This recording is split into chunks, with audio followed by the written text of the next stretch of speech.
Ipinatutupad sa mga public school ang asynchronous classes o distance learning dahil sa inaasahang mainit na panahon at tigil pasada ng ilang transport groups. Ang detalye sa report ni Paul Hernandez.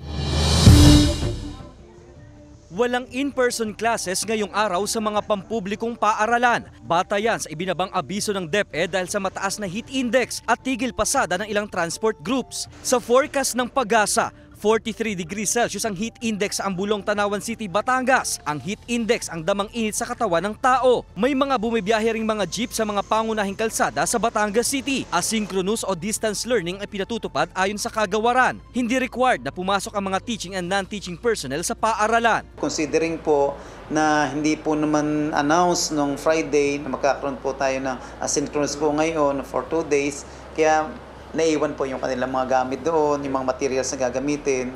Pero tuloy ang sports event at iba pang aktibidad na nakaschedule na ngayong araw, basta't nasisigurong ligtas ang mga kalahok. Ngayong araw hanggang bukas epektibo ang kautosang yan ng kagawaran. Majority po ng ating mga eskwela sa public schools ngayon ay modular.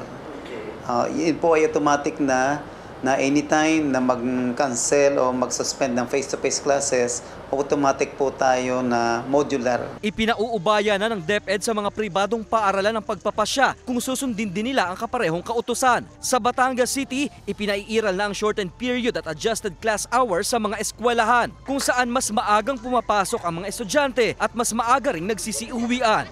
Kasama si Buhay Adante Jr., Paul Hernandez, Balitang Southern Tagalog.